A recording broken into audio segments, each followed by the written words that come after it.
Hello, good morning. എന്തുണ്ട് വിശേഷം? എല്ലാവർക്കും സുഖമല്ലേ? അപ്പോൾ നമുക്ക് ഇന്നത്തെ യൂണിവേഴ്സൽ ഗൈഡൻസ് എന്താണെന്ന് നോക്കാം. ഇന്നത്തെ ദിവസം എങ്ങനെയുണ്ട്, എന്തെല്ലാം എനർജീസ് ആണുള്ളത്, എന്തെല്ലാം ബ്ലെസ്സിങ്സ് ആണുള്ളത്, എന്തെല്ലാം കാര്യങ്ങൾ ശ്രദ്ധിക്കണം എന്ന് നോക്കാം.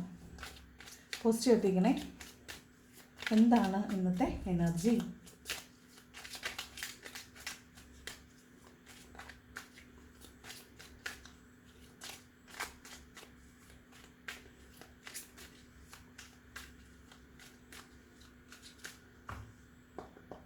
എന്താണ് ഇന്നത്തെ യൂണിവേഴ്സൽ ഗൈഡൻസ് എന്ന് നോക്കാം.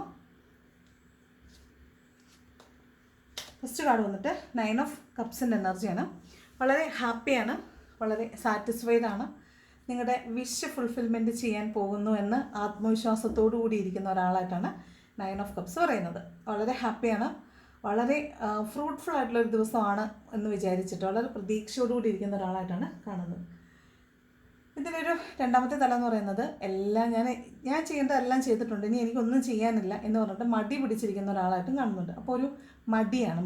നിങ്ങൾക്ക് ഒരുപാട് കാര്യങ്ങൾ ചെയ്യാനുണ്ടായിരിക്കും, പക്ഷേ നിങ്ങൾ മടി പിടിച്ച് സൈഡായിട്ട് ഒന്നും ചെയ്യാതെ പാത്തിരിക്കുന്ന ഒരു എനർജിയാണ് ഈ 9 ഓഫ് കപ്സ്. ഒരുപാട് പേരുണ്ടാവും നിങ്ങളുടെ കൂടെ, പക്ഷേ നിങ്ങൾ എന്ത് ചെയ്യും? നിങ്ങൾ മടി പിടിച്ചിട്ട് പതുക്കെ മുങ്ങി നടക്കുക എന്ന് പറഞ്ഞൊരു എനർജിയാണ്. ഒന്നും ചെയ്യാതെ മാറി നിൽക്കുന്ന ഒരു എനർജിയാണ് 9 ഓഫ് കപ്സ്. വൈകാരികമായിട്ട് ഒറ്റപ്പെട്ട് നിൽക്കുന്ന ഒരു അർത്ഥമുണ്ട്.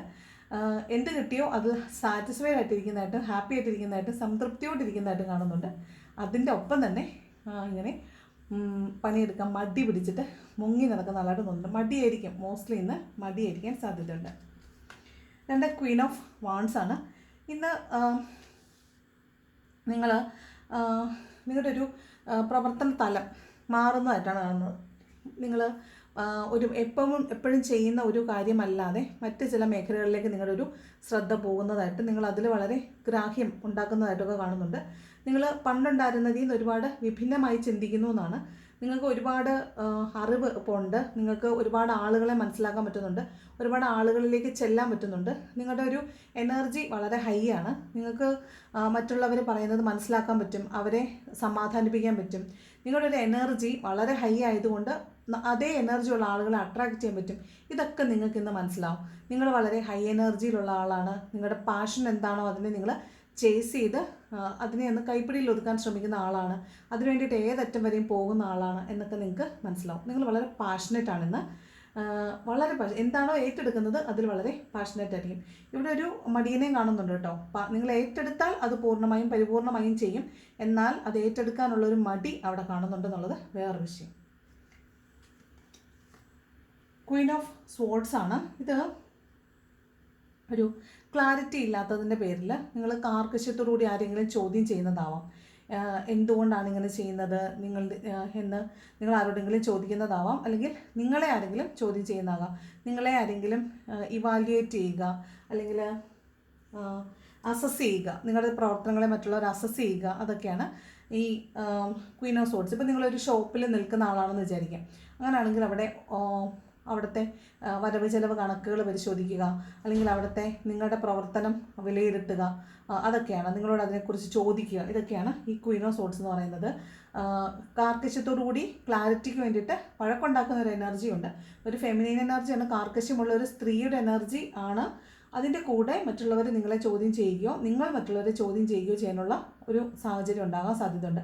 നിങ്ങൾക്ക് ക്ലാരിറ്റിയാണ് വേണ്ടത്. നിങ്ങൾക്ക് നിങ്ങളുടെ ഭാഗത്ത് തെറ്റുണ്ടാവാൻ പാടില്ല. അപ്പോൾ നിങ്ങളൊരു അൺബയസ്ഡ് ജഡ്ജ്മെൻറ്റ് ആഗ്രഹിക്കുന്നത് കൊണ്ട് നിങ്ങൾ അതിന് വേണ്ടിയിട്ട് കൃത്യമായിട്ട് കാര്യങ്ങൾ മനസ്സിലാക്കാൻ വേണ്ടിയിട്ട് മറ്റുള്ളവരെ ചോദ്യം ചെയ്യുന്ന ഒരു എനർജിയാണ് ഈ ക്വീൻ ഓഫ് സ്വോർഡ്സ് എന്ന് പറയുന്നത്. പിന്നെ കിങ് ഓഫ് വാൺസ് ആണ്. ഇന്നത്തെ എനർജി എല്ലാം നോക്കി. Queen of wands, queen of swords, king of wands. അടുത്തത് കിങ് ഓഫ് വാൺസ് ആണ്. ഇവിടെ ക്വീൻ ഓഫ് വാൺസ് ഉണ്ട്, ഇവിടെ കിങ് ഓഫ് വാൺസ് ഉണ്ട്. അപ്പോൾ ഫെമിനൈൻ മാസ്കുലൈൻ എനർജി ഒരു ബാലൻസിലാണ് നിൽക്കുന്നത്. ഇവിടെ കിങ് ഓഫ് വാൺസ് പറഞ്ഞാൽ നിങ്ങൾ പൂർണ്ണമായും അറ്റൈൻ ചെയ്യുന്നു. നിങ്ങളുടെ പാഷൻ എന്താണോ അതിനെ പൂർണ്ണമായും അറ്റൈൻ ചെയ്തതിന് ശേഷം നിങ്ങൾ അടുത്തതിലോട്ട് വാട്ട് ഈസ് നെക്സ്റ്റ് എന്ന് ചിന്തിക്കുന്നതായിട്ടാണ് കാണുന്നത്. അപ്പോൾ നിങ്ങളിപ്പോൾ ചെയ്തുകൊണ്ടിരുന്നൊരു പ്രവർത്തനത്തിൻ്റെ ഏറ്റവും പാരമ്യത്തിലെത്തിയിട്ട് നിങ്ങളിനി അടുത്ത ഒരു മേഖലയിലേക്ക് കടക്കുന്നതായിട്ടാണ് കാണുന്നത്. ഇവിടെ ക്വീൻ ഓഫ് വാൺസും സെയിം തന്നെയാണ്. നിങ്ങൾ നേരത്തെ ചെയ്തിരുന്നൊരു പ്രവൃത്തി മണ്ഡലം ആയിരിക്കത്തില്ല നിങ്ങളിപ്പോൾ ചെയ്യുന്നത്.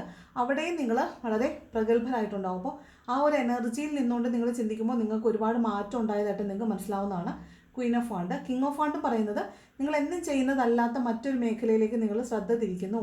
നിങ്ങൾ ചെയ്തുകൊണ്ടിരുന്നതിൽ നിന്ന് മാറി പുതിയൊരു ജോലി കണ്ടുപിടിക്കുന്നതാവാം, പുതിയൊരു ഒരു ക്രിയേറ്റീവ് ആയിട്ടുള്ളൊരു കാര്യം ചെയ്യുന്നതാവാം, അല്ലെങ്കിൽ ഒരു പുതിയ മേഖലയിലേക്ക് നിങ്ങൾ ചിന്തിക്കുന്നു. വേറൊരു ഒരു ശമ്പളം, അല്ലെങ്കിൽ ശമ്പളം മീൻസ് ഒരു ഫിനാൻഷ്യൽ ഗ്രോത്ത് ഉണ്ടാക്കാൻ പറ്റുന്ന മറ്റൊരു മേഖല കണ്ടുപിടിക്കാൻ ശ്രമിക്കുക. ഇതൊക്കെയാണ് ഈ കിങ് ഓഫ് വാൺസ് എന്ന് പറയുന്നത്.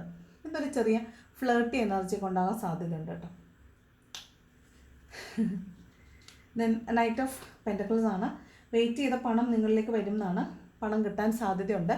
അപ്പോൾ പണം, നിങ്ങൾ കാത്തിരുന്ന പണമാണ്, അത് നിങ്ങളിലേക്ക് വന്ന് കിട്ടാൻ സാധ്യതയുള്ളതായിട്ട് കാണുന്നുണ്ട്. നൈറ്റ് ഓഫ് പെൻറ്റക്കിൾസ് അതൊരു കമ്മിറ്റ്മെൻറ്റും ആകാൻ സാധ്യതയുണ്ട്. നിങ്ങൾക്ക് വാക്ക് നിന്നിട്ട് വാക്ക് പാലിക്കാതെ പോയിട്ടുള്ള ആളുകൾ തിരിച്ചു വരുന്നതായിരിക്കും. അതല്ലെങ്കിൽ നിങ്ങളുടെ ഒരു കമ്മിറ്റ്മെൻറ്റ്, നിങ്ങൾക്ക് കമ്മിറ്റ്മെൻറ്റ് കിട്ടുമെന്ന പ്രതീക്ഷ എടുത്തെന്ന് നിങ്ങൾക്കത് കിട്ടിയിട്ടുണ്ടാവില്ല. അപ്പോൾ ഇന്ന ദിവസം ആ കമ്മിറ്റ്മെൻറ്റ് കിട്ടാൻ സാധ്യതയുണ്ട്. അതുപോലെ വെയിറ്റ് ചെയ്തിരുന്ന പണം നിങ്ങൾക്ക് കിട്ടാൻ സാധ്യതയുണ്ട്. അതാണ് നൈറ്റ് ഓഫ് പെൻറ്റക്കിൾസ് പറയുന്നത്. ദെൻ 5 ഓഫ് പെൻറ്റക്കിൾസ് ആണ്. ഫിനാൻഷ്യൽ ലോസ് ഉണ്ടാവാൻ സാധ്യതയുണ്ട്. അതുപോലെ ഫിനാൻഷ്യൽ ലോസ് ഉണ്ടാവുക എന്ന് പറയുമ്പോൾ പൈസയായിട്ട് നഷ്ടപ്പെടുകയല്ല, വാല്യുബിൾ ആയിട്ടുള്ള തിങ്സ് നഷ്ടപ്പെട്ടിട്ടാവാം നിങ്ങൾക്ക് ഫിനാൻഷ്യൽ ലോസ് ഉണ്ടാകാൻ സാധ്യതയുണ്ട്. ആവശ്യമില്ലാത്ത സാധനങ്ങൾ പർച്ചേസ് ചെയ്തിട്ടാവാം ഫിനാൻഷ്യൽ ലോസ് ഉണ്ടാകുന്നത്. അല്ലെങ്കിൽ അശ്രദ്ധമായിട്ട് കൈകാര്യം ചെയ്യുന്നത് കൊണ്ട് വിലപിടിപ്പുള്ള സാധനങ്ങൾ നിങ്ങളുടെ കയ്യിൽ നിന്ന് കേട് വന്ന് പോകുന്നതാകാനും സാധ്യതയുണ്ട്. വീട്ടിലെ നമ്മുടെ ഹോം അപ്ലയൻസസ് ഉണ്ടല്ലോ, അതൊക്കെ കേടായി പോവുക, നമ്മളത് റീപ്ലേസ് ചെയ്യേണ്ടി വരിക, അല്ലെങ്കിൽ അത് മാറ്റി വെക്കാൻ വേണ്ടിയിട്ട് പൈസ ചിലവാക്കേണ്ടി വരിക, പുതിയത് മേടിക്കുക, അങ്ങനെയും പണം ലോസ് ആവാനായിട്ട് സാധ്യതയുണ്ട്. പിന്നെ മാനസികമായിട്ട് സമ്മർദ്ദം ഉണ്ടാവുക. ചിലപ്പോൾ ചില ആളുകൾക്കിടയിൽ പെട്ട് കഴിയുമ്പോൾ നമ്മൾ വരണ്ടായിരുന്നു എന്ന് തോന്നുന്ന രീതിയിൽ നമ്മളവിടെ പെട്ടുപോകാറുണ്ട്. അപ്പോൾ അങ്ങനെയുള്ളൊരു സാഹചര്യം ഉണ്ടാകാൻ സാധ്യതയുണ്ട്. കടുത്ത മാനസിക സമ്മർദ്ദം ഉണ്ടാവാൻ സാധ്യതയുണ്ട്. പിന്നെ ഫിസിക്കലി എയിൽമെൻറ്റ്സ് ഉണ്ടാകാനാണെങ്കിൽ കൈക്കും കാലിനൊക്കെ പെയിൻ ആയിരിക്കാം, ചിലപ്പോൾ മുറിവ് പറ്റുന്നതായിരിക്കാം, പൊള്ളൽ പറ്റുന്നതായിരിക്കാം. കഴുത്തിനുണ്ട് കേട്ടോ, കഴുത്തുണ്ട്, കൈയുണ്ട്, ഷോൾഡറുണ്ട്, കാലുണ്ട്. ഇത്രയും സ്ഥലങ്ങളിൽ നിങ്ങൾക്ക് ചിലപ്പോൾ എന്തെങ്കിലുമൊക്കെ പെയിൻ അനുഭവപ്പെടുന്നതാവാം, അല്ലെങ്കിൽ മുറിവ് പറ്റുക, പൊള്ളൽ പറ്റുക, അതൊക്കെ ഉണ്ട്. സൂക്ഷിക്കണം, വളരെയധികം സൂക്ഷിക്കണം. ഓക്കെ, ഇതാണ് 5 ഓഫ് പെൻറ്റക്കിൾസിൻ്റെ എനർജി പറയുന്നത് കേട്ടോ. പിന്നെ ഈ റിലേഷൻഷിപ്പിൽ സെപ്പറേറ്റ് ആയിട്ട് നിൽക്കുന്ന ആളുകൾ, അതായത് ഒരു വീട്ടിൽ തന്നെ രണ്ട് മനസ്സായിട്ട് നിൽക്കുന്ന ആളുകൾ 2 വീട്ടിൽ മാറി താമസിക്കാമെന്ന് തീരുമാനിക്കുകയും 2 വീട്ടിലേക്ക് മാറി പോവുകയൊക്കെ ചെയ്യുന്ന ഒരു എനർജിയാണ് ഈ 5 ഓഫ് പെൻറ്റക്കിൾസ് എന്ന് പറയുന്നത്. ദെൻ 10 ഓഫ് സ്വോർഡ്സ് ആണ്. ഇതൊരു പെയിൻഫുൾ എൻഡിങ് ആണ്. അതായത് ബാക്ക് സ്റ്റാബിങ്, പിന്നിൽ നിന്ന് കുത്തുക, വിശ്വാസവഞ്ചന കാണിക്കുക, ചതിക്കുക, വഞ്ചിക്കുക, ഇതൊക്കെ ഈ 10 ഓഫ് സ്വോർഡ്സ് ആണ്. അതായത് തകർന്നു പോകുക എന്നുള്ളതാണ്. എന്നാൽ അവരത് ചെയ്തല്ലോ എന്നുള്ളതല്ല, അവർ അത് ചെയ്തല്ലോ എന്ന് നമ്മളൊരിക്കലും ചില മനുഷ്യർ നമ്മളോടത് ചെയ്യുമ്പോൾ നമ്മൾ പ്രതീക്ഷിക്കുന്നില്ല. അപ്പോൾ ചില ആളുകൾ നമ്മളെക്കുറിച്ച് ചില കാര്യങ്ങൾ പറഞ്ഞു എന്ന് കേൾക്കുന്നതാവാം, അല്ലെങ്കിൽ അവർ ചെയ്ത പ്രവൃത്തിയുടെ ഫലം നമ്മൾ അനുഭവിക്കുമ്പോൾ നമുക്ക് തോന്നുന്ന വേദനയായിരിക്കാം.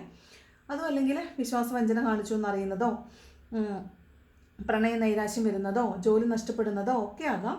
ഒരു ലോസാണ് ഈ 10 ഓഫ് സ്വോർഡ് എന്ന് പറയുന്നത്. അപ്പോൾ സൂക്ഷിക്കണം. 10 ഓഫ് സ്വോർഡ് വീണ് കിടക്കുന്ന എനർജിയാണ്. അപ്പോൾ അത് സൂക്ഷിക്കണം, വീഴാൻ പാടില്ല, വീഴാൻ സാധ്യതകളുണ്ട്. പിന്നെ സർജറികളൊക്കെ ചെയ്യാൻ സാധ്യതയുണ്ട്, മുറിവ് പറ്റാൻ സാധ്യതയുണ്ട്. അപ്പോൾ അതൊക്കെ സൂക്ഷിച്ച് കൈകാര്യം ചെയ്യുക, കാര്യങ്ങൾ വളരെയധികം സൂക്ഷിച്ച് കൈകാര്യം ചെയ്യുക. അപ്പോൾ നമ്മൾ റീഡിങ് എടുക്കുന്ന എല്ലാ ദിവസവും നമ്മൾ പറയാറില്ല നിങ്ങൾ വാഹനം ഓടിക്കുമ്പോൾ സൂക്ഷിക്കണമെന്ന്. ചില ദിവസങ്ങളിലാണ് നമുക്ക് അങ്ങനെയുള്ള കാർഡുകൾ കിട്ടുന്നത്. ആ ദിവസങ്ങളിൽ നമ്മൾ കൃത്യമായിട്ട് പറയാറുണ്ട് വാഹനം ഓടിക്കുമ്പോൾ സൂക്ഷിക്കണം. ആ ദിവസങ്ങളിൽ നിങ്ങൾ സൂക്ഷിച്ചാണ് ഓടിക്കുന്നതെന്ന് നമുക്കറിയാം, എന്നാലും അങ്ങനെ പറയുന്ന ദിവസങ്ങളിൽ നിങ്ങൾ സൂക്ഷിച്ച് തന്നെ വണ്ടി ഓടിക്കണം കേട്ടോ. അല്ലെങ്കിൽ നിങ്ങൾ കമൻറ്റ് ബോക്സ് നോക്കിയാൽ മതി, വണ്ടി പതുക്കെ ഓടിക്കണം എന്ന് പറയുന്ന ദിവസം അത് അങ്ങനെ അല്ലാത്ത ആളുകൾ വന്ന് പറയും, കമൻറ്റിൽ വന്ന് പറയും ഇന്നലെ എന്ത് സംഭവിച്ചു എന്നുള്ളത്. അപ്പോൾ ശ്രദ്ധിച്ച് വാഹനം ഓടിക്കണം കേട്ടോ. ദെൻ 9 ഓഫ് പെൻറ്റക്കിൾസ് ആണ്. പണത്തിന് വേണ്ടിയിട്ട് വെയിറ്റ് ചെയ്യുന്നതാണ്. പണമല്ല, നിങ്ങൾ ചെയ്ത എഫേർട്ട്, നിങ്ങൾ ഇട്ടിരിക്കുന്ന എഫേർട്ടിന് തത്തുല്യമായിട്ടുള്ള പ്രതിഫലം നിങ്ങൾക്ക് കിട്ടിയിട്ടില്ല. അപ്പോൾ നിങ്ങൾ അതിന് വേണ്ടിയിട്ട് വെയിറ്റ് ചെയ്യുന്നതാണ്. ആ പ്രതിഫലം നിങ്ങൾക്ക് ഇന്ന് വന്നു കിട്ടാൻ സാധ്യത ഏറെയാണ്. നിങ്ങൾ ഒരുപാട് എഫേർട്ട് ഇട്ടിട്ടുള്ളതാണ്. അപ്പോൾ അത് പണമായിരിക്കാം, ഒരു വ്യക്തിയായിരിക്കും. നിങ്ങളൊരു വ്യക്തിയാണ് കാത്തിരിക്കുന്നതെങ്കിൽ അയാൾ നിങ്ങളിലേക്ക് വരാൻ സാധ്യതയുണ്ട്. അതല്ല, നിങ്ങൾ ജോലി ചെയ്തതിൻ്റെയോ മറ്റോ പൈസയ്ക്ക് വേണ്ടിയിട്ടാണ് വെയിറ്റ് ചെയ്യുന്നതെങ്കിൽ അത് ഇന്ന് നിങ്ങളിലേക്ക് വരാനായിട്ട് സാധ്യതയുണ്ട്. അതാണ് 9 ഓഫ് പെൻറ്റക്കിൾസ് പറയുന്നത്. ദെൻ ചാരിയറ്റാണ്.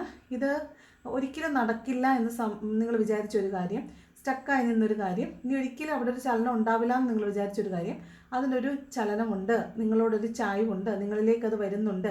യൂണിവേഴ്സിൻ്റെ സപ്പോർട്ടുള്ള കാര്യമാണത്. നിങ്ങൾക്ക് എന്ത് അവസ്ഥയിലാണോ നിങ്ങൾ സ്റ്റക്കായി നിൽക്കുന്നത് ആ സാഹചര്യം നിങ്ങൾ അനുഭവിക്കേണ്ടതായതുകൊണ്ട് തന്നെയാണത് വന്നിട്ടുള്ളത്. അപ്പോൾ ആ സാഹചര്യത്തിനെ നിങ്ങൾ മറികടക്കാൻ പോവുകയാണ്. അവിടെ ഒരു ചലനം ഉണ്ടാകുന്നു, യൂണിവേഴ്സ് നിങ്ങൾക്ക് വേണ്ടി പ്രവർത്തിക്കാൻ തുടങ്ങുന്നു എന്നാണ് ഈ ചാരിയറ്റ് എനർജി പറയുന്നത്. ഒരു കാരണവശാലും ഒന്നും സംഭവിക്കാൻ സാധ്യതയില്ല എന്ന് നിങ്ങൾ വിചാരിക്കുന്ന കാര്യമായിരിക്കും, പക്ഷെ അവിടെ ഇന്നൊരു ചലനമുണ്ട്, അത് നിങ്ങളിലേക്ക് വരുന്നുണ്ട്. വളരെ സക്സസ്ഫുൾ ആയിട്ട് നിങ്ങളിലേക്ക് ഓടിയെടുക്കുന്ന ഒരു കാര്യമാണത്. നിങ്ങൾ എന്തിനു വേണ്ടി വെയിറ്റ് ചെയ്യുന്നോ ആ കാര്യം, അത് യൂണിവേഴ്സിൻ്റെ സപ്പോർട്ടോടുകൂടി തന്നെയാണ് ഇത് വരുന്നതായിട്ട് കാണുന്നത്. ഒരു വിൽ പവർ കൊണ്ട് മാത്രം നിങ്ങളിലേക്ക് വന്നു ചേരുന്നു. കാരണം ഇത് നടക്കാൻ യാതൊരു സാധ്യതയില്ലെന്ന് നിങ്ങൾ തന്നെ മനസ്സിൽ വിചാരിക്കുന്ന കാര്യമാണ്, പക്ഷേ ഇത് വിൽ പവർ കൊണ്ട് മാത്രം മുന്നോട്ട് വന്ന് നിങ്ങളിലേക്ക് വന്നു ചേരുന്നു എന്നാണ്. 3 ഓഫ് പെൻറ്റക്കിൾസ് വീണ്ടും ജോലി ചെയ്ത് പണം ഉണ്ടാക്കും എന്ന് പറയുന്നുണ്ട്. ജോലി ചെയ്ത് പണം ഉണ്ടാക്കുക, പുതിയ സ്കില്ലുകൾ പഠിക്കുക, സ്കില്ല് പഠിച്ച് അതിൽ നിന്ന് പണം ഏൺ ചെയ്യുക. അതുപോലെ നിങ്ങൾ ആരുടെയെങ്കിലും കീഴിൽ പുതിയ കാര്യങ്ങൾ പഠിക്കാനായിട്ട് പോവുക, അവിടെ പുതിയ കാര്യങ്ങൾ പഠിക്കുക, അതിൽ നിന്ന് ഏൺ ചെയ്യുക എന്നുണ്ട്. പിന്നെ മറ്റുള്ളവരുടെ ഉപദേശം തേടുക. അതിപ്പോൾ നിങ്ങളുടെ മതപരമായിട്ടുള്ള മുതിർന്ന നേതാക്കന്മാരായിരിക്കാം, ഇപ്പോൾ ഒരു പ്രീസ്റ്റ് ആയിരിക്കാം, പള്ളിയിലാണെങ്കിൽ വികാരി ആയിരിക്കാം, അമ്പലത്തിലാണെങ്കിൽ പൂജാരി ആയിരിക്കാം. അങ്ങനെയുള്ള ആളുകളോട് നിങ്ങൾ എന്തെങ്കിലും ഒരു പരിഹാരം ചോദിക്കുകയും അതിന് പരിഹാരം കിട്ടുകയും ചെയ്യുന്നതായിരിക്കാം. അതല്ലെന്നുണ്ടെങ്കിൽ നിങ്ങളൊരു ഗൈഡൻസ് എടുക്കുന്നതാവാൻ സാധ്യതയുണ്ട് മറ്റുള്ള ആളുകളിൽ നിന്ന്. ചിലപ്പോൾ അതൊരു സ്പിരിച്വൽ ഗൈഡൻസ് ആയിരിക്കാം, കൗൺസിലിംഗ് ആയിരിക്കാം, സൈക്കോളജിക്കൽ കൗൺസിലിംഗ് ആയിരിക്കാം, ടാരോ ഗൈഡൻസ് ആയിരിക്കാം, അതല്ലെങ്കിൽ അത്തരത്തിലുള്ള ഏതെങ്കിലും ഒരു ഗൈഡൻസ് ആയിരിക്കാം ഇന്ന ദിവസം എടുക്കാൻ സാധ്യതയുണ്ട്. മറ്റൊരാളുടെ ഉപദേശം തേടുക, അല്ലെങ്കിൽ മറ്റൊരാളെ നമ്മൾ നമ്മുടെ ആവശ്യത്തിന് വേണ്ടി ഉപദേശത്തിന് വേണ്ടിയിട്ട് സ്വീകരിക്കുക, സമീപിക്കുക എന്നുള്ളതാണ് ഈ 3 ഓഫ് പെൻറ്റക്കിൾ പറയുന്നത്. ഒരു പുതിയ സ്കില്ല് നിങ്ങൾ ഡെവലപ്പ് ചെയ്യുന്നുണ്ടാവും, അവിടെ നിന്ന് പുതിയൊരു കാര്യം പഠിക്കുന്നു, അതിൽ നിന്ന് പണം ഏൺ ചെയ്യുന്നു എന്നൊക്കെയാണ് 3 ഓഫ് പെൻറ്റക്കിൾ പറയുന്നത്. ഓക്കെ, ബോട്ടം വന്നത് 5 ഓഫ് സോഡ്സ് ആണ്. അപ്പോൾ മറ്റുള്ളവരെ ഇമോഷണലി നിങ്ങൾ ഹേർട്ട് ചെയ്യാൻ പോകരുത്, അത് പിന്നീട് നിങ്ങൾക്ക് ബുദ്ധിമുട്ടായിട്ട് വരും. അതുപോലെ തന്നെ നിങ്ങളും മറ്റാരെയും ഉപദ്രവിക്കാൻ പോകരുത്, മറ്റുള്ളവരെ സ്വാർത്ഥതയ്ക്ക് വേണ്ടി ഉപദ്രവിക്കാനും പോകരുത്. നിങ്ങളും ആർക്കും ഉപയോഗിക്കപ്പെടാൻ വേണ്ടിയിട്ട് നിന്ന് കൊടുക്കേണ്ട കാര്യമില്ല. ആരെങ്കിലും വിളിച്ച് വാ നമുക്ക് അവിടെ വരെ പോകാമെന്ന് പറഞ്ഞാൽ ഒന്നുകൂടെ ആലോചിച്ചിട്ട് മാത്രം പോയാൽ മതി. അവർ ശരിക്കും നിങ്ങളെ മേക്ക് യൂസ് ചെയ്യുവാണ്. നിങ്ങൾ ആര് വിളിച്ചാലും ചാടി ജിൽജിൽന്ന് പോകാൻ നിൽക്കുന്ന ആളായിരിക്കും. അപ്പോൾ അതുകൊണ്ട് നിങ്ങളെ വിളിച്ചാൽ നിങ്ങൾ ചെല്ലും. നിങ്ങൾ നിരുപാധികമായിരിക്കും ഇവരെ സ്നേഹിക്കുന്നത്, അൺകണ്ടീഷണലായിരിക്കും നിങ്ങൾ സ്നേഹിക്കുന്നത്. പക്ഷേ മറ്റാളുകൾ നിങ്ങളെ സ്വാർത്ഥതയോടുകൂടി തന്നെയാണ്, അവരുടെ കാര്യങ്ങൾ നേടാൻ വേണ്ടി തന്നെയാണ് നിങ്ങളെ സ്നേഹിക്കുന്നതും ഉപയോഗിക്കുന്നതും. അത് നിങ്ങൾ മനസ്സിലാക്കണം. അങ്ങനെയുള്ള ഒരാളും ഒരാവശ്യത്തിന് വിളിച്ചാൽ അതുകൊണ്ട് എനിക്ക് എന്തെങ്കിലും പ്രയോജനം ഉണ്ടോ എന്ന് നോക്കിയിട്ട് മാത്രം പോയിരുന്നാൽ മതി. എപ്പോഴും മറ്റുള്ളവർക്ക് ഉപയോഗിക്കാൻ വേണ്ടി നമ്മൾ നോക്കേണ്ട ആവശ്യം ഇല്ല. അത്യാവശ്യ ഘട്ടങ്ങളിൽ സഹായിക്കണം, അത് വേണ്ടെന്നല്ല. പക്ഷേ അല്ലാത്ത സമയങ്ങളിൽ നമ്മൾ എപ്പോഴും മറ്റുള്ളവർക്ക് അവൈലബിളായ നമ്മളോടുള്ള അവർക്കുള്ള ആറ്റിറ്റ്യൂഡ് വളരെ മോശമായിരിക്കും. പിന്നെ ഒരു വാല്യൂ കിട്ടത്തില്ല. അപ്പോൾ അതിനനുസരിച്ച് മാറി നിൽക്കാൻ ശ്രമിക്കണം. ഇതൊരു ചതിയുടെ കാർഡാണ്, കോമ്പറ്റീഷൻ്റെ കാർഡാണ്, ചലഞ്ചസ് ഉണ്ടാകാനുള്ള സാധ്യത ഉണ്ടെന്നുള്ള കാർഡാണ്. അപ്പോൾ 5 ഓഫ് സോഡ് ഉണ്ട്, സൂക്ഷിക്കുക. മറ്റുള്ളവർ നിങ്ങളെ ഇമോഷണലി ഹേർട്ട് ചെയ്യാനോ ഇൻസൾട്ട് ചെയ്യാനൊക്കെ സാധ്യതയുണ്ട്. ഓക്കെ, അപ്പോൾ ഇത്രയാണ് ജനറൽ ആയിട്ടുള്ള റീഡിങ്. ഇനി എന്താണ് ലവേഴ്സിനുള്ള ഗൈഡൻസ് നോക്കാം. എന്താണ് ലവേഴ്സിനുള്ള ഗൈഡൻസ്? ലവേഴ്സിന് ഇന്ന് യൂണിവേഴ്സ് കൊടുക്കുന്ന ഗൈഡൻസ് എന്താണ്? ഓക്കെ, ഫസ്റ്റ് കാർഡ് വന്നിട്ട് ഹീലിംഗ് ഫാമിലി ഇഷ്യൂസ്. അതായത് നിങ്ങളുടെ ഫാമിലിയിൽ കുറേ ഇഷ്യൂസ് ഉണ്ടായിരിക്കും. അതിങ്ങനെ ഉള്ളിലൊരു മുറിവ് വെച്ചിട്ട് അതിന് പുറത്ത് നമ്മൾ മരുന്ന് പുരട്ടി ഉണക്കിയാൽ ഉള്ളിലത്തെ മുറിവ് അതുപോലെ തന്നെ ഇരിക്കും, പുറമേ ഈ സൂപ്പർ ഫ്ലവേഴ്സ് ആയിട്ട് അത് പോകുന്നുണ്ടാകും. പക്ഷേ ഉള്ളിൽ ആ മുറിവ് അതുപോലെ തന്നെ നിൽക്കുകയും അത് പിന്നെ ആ മുറിവ് നമ്മളെ ബുദ്ധിമുട്ടിക്കുകയും ചെയ്യും. അപ്പോൾ അതിലും എപ്പോഴും നല്ലത് അതിൻ്റെ റൈറ്റ് ഫ്രം ദ റൂട്ട് പ്രശ്നം കണ്ടുപിടിച്ചിട്ട് അതിനെ ഹീൽ ചെയ്താൽ മാത്രമേ ഫാമിലിയിൽ നമുക്ക് സമാധാനം ഉണ്ടാവുള്ളൂ. ഇല്ലെങ്കിൽ ഇതിങ്ങനെ കിടന്ന് ക്യൂമുലേറ്റ് ചെയ്യും. എന്താണെന്ന് വെച്ചാൽ ഒരു വഴക്കുണ്ടായി, നമ്മൾ എന്തെങ്കിലും പറഞ്ഞെന്ന് അത് പറഞ്ഞ് കോംപ്രമൈസ് ആക്കും, പക്ഷേ പ്രശ്നം അവിടെ കിടക്കും. പിറ്റേ ദിവസം വേറെ വഴക്കുണ്ടാവും, അത് ഈ പറഞ്ഞ് കോംപ്രമൈസ് ആക്കും, അതിൻ്റെ അടിയിൽ ഈ പ്രശ്നം കിടക്കും. അവസാനം ഒരു വലിയ വഴക്ക് വരുമ്പോൾ അന്ന് മുതലുള്ള പ്രശ്നം എടുത്ത് വെച്ച് വഴക്കാവും. അപ്പോൾ അത് വലിയ ട്രോമാസ് ഉണ്ടാക്കും. അതുകൊണ്ട് റൂട്ട് കോസ് എന്താണോ അത് പറഞ്ഞ് ക്ലിയർ ചെയ്യാണ് ചെയ്യേണ്ടത്. നിങ്ങളുടെ ഫാമിലി ഇഷ്യൂസ് ക്ലിയർ ചെയ്യുക, ഹീൽ ചെയ്യുക എന്നുള്ളതാണ് ഫസ്റ്റ് കാർഡ് വന്നിട്ടുള്ളത്. അപ്പോൾ നിങ്ങളുടെ റിലേഷൻഷിപ്പിൽ ഫാമിലി ഇഷ്യൂസ്, മറ്റുള്ള ആളുകളുടെ ഇൻ്റർഫിയറൻസ് ഫാമിലിക്കുള്ളിൽ നിന്ന് തന്നെ ഉണ്ടാവാം, അത് ക്ലിയർ ചെയ്യണം first. Then give your relationship A chance. നിങ്ങളുടെ റിലേഷൻഷിപ്പ് ബ്രേക്കപ്പ് ആയതായിരിക്കാം, എന്നേക്കുമായിട്ട് ഉപേക്ഷിച്ച് പോയതായിരിക്കാം, ഇനി ഒരിക്കലും ഒരു റീയൂണിയൻ ഉണ്ടാവില്ല എന്ന് പ്രതീക്ഷിച്ചായിരിക്കാം. പക്ഷേ ചിലപ്പോൾ ഇന്നത് തിരിച്ചു വരാം. ആദ്യം ഒരു ചാരിയറ്റ് കാർഡ് കണ്ടില്ലേ, അതുപോലെ അത് തിരിച്ചു വരാൻ സാധ്യതയുണ്ട്. അങ്ങനെ വന്നാൽ നിങ്ങളിന്ന് നിങ്ങളുടെ റിലേഷൻഷിപ്പിന് ഒരു ചാൻസും കൂടി കൊടുക്കണം. Okay, one more. അൺറിക്വൈറ്റഡ് ലവ്. നിങ്ങൾക്ക് ചിലപ്പോൾ തോന്നുന്നുണ്ടാവും ഈ റിലേഷൻഷിപ്പിനകത്തെ എല്ലാ സന്തോഷങ്ങളും പോയി, എല്ലാ അട്രാക്ഷനും പോയി, ഇപ്പം നിങ്ങൾക്കിടയിൽ യാതൊരു അട്രാക്ഷനും നിലവിലില്ല, അവിടെ ഒരു കെമിസ്ട്രിയും വർക്ക് ചെയ്യുന്നില്ല, അതുകൊണ്ട് ആ റിലേഷൻഷിപ്പിനെ നമുക്ക് ആവശ്യമില്ല, അത് വിട്ട് കളയാമെന്നാണ് നിങ്ങൾക്ക് തോന്നുന്നത്. ആ ചില സമയങ്ങളിൽ നമുക്കങ്ങനെ തോന്നും. കാരണം മിക്കവാറും കാര്യങ്ങളിൽ ഒരു സമയം കഴിഞ്ഞാൽ പിന്നെ അതിനോട് മടുപ്പ് തോന്നാൻ സാധ്യതയുണ്ട്. അപ്പോൾ അങ്ങനെ ഒരു ദിവസമാണെന്ന് ഇന്ന് നിങ്ങൾക്ക് അങ്ങനെ തോന്നാൻ സാധ്യതയുണ്ട്. നിങ്ങൾക്ക് അങ്ങനെ പൂർണ്ണമായിട്ടും ചില ആളുകൾക്ക് ഇനി ഒരിക്കലും ഈ റിലേഷൻഷിപ്പ് വർക്ക് ആവത്തില്ല എന്ന് നിങ്ങൾക്ക് തോന്നിയാൽ നിങ്ങൾ ആ റിലേഷൻഷിപ്പിൽ നിന്ന് മൂവ് ഓൺ ചെയ്ത് പോവുക. അത് നിങ്ങൾക്കുള്ളതാണെങ്കിൽ അതെവിടെ പോയാലും തിരിച്ചോട്ടം പിടിച്ച് നിങ്ങളുടെ അടുത്ത് തന്നെ വന്നിട്ടുണ്ടാവും. ഓക്കെ, അപ്പോൾ നമ്മൾ അതിലോട്ട് വേണ്ടിയിട്ട് കൂടുതൽ എനർജി ഇൻവെസ്റ്റ് ചെയ്ത് വേസ്റ്റ് ചെയ്യേണ്ട ആവശ്യമില്ല. ഓക്കെ, അപ്പോൾ ഇതാണ് ഇന്നത്തെ റീഡിംഗ് എന്ന് പറയുന്നത്. റീഡിംഗ് ഇഷ്ടപ്പെട്ടാൽ ലൈക്ക് ചെയ്യുക, ഇഷ്ടപ്പെട്ടെങ്കിൽ ഡിസ്ലൈക്ക് ചെയ്യുക, കമൻറ്റ് ചെയ്യാൻ ഇഷ്ടമുള്ളത് കമൻറ്റും കൂടെ ചെയ്യണം. വളരെ നല്ലൊരു ദിവസം ആശംസിക്കുന്നു. ഗ്രാറ്റിറ്റ്യൂഡോട് ഇരിക്കുക, സന്തോഷമായിട്ടിരിക്കുക, ഹാപ്പി ആയിട്ടിരിക്കുക, പോസിറ്റീവായിട്ടിരിക്കുക. നല്ലൊരു ദിവസം ആശംസിക്കുന്നു. Thank you so much.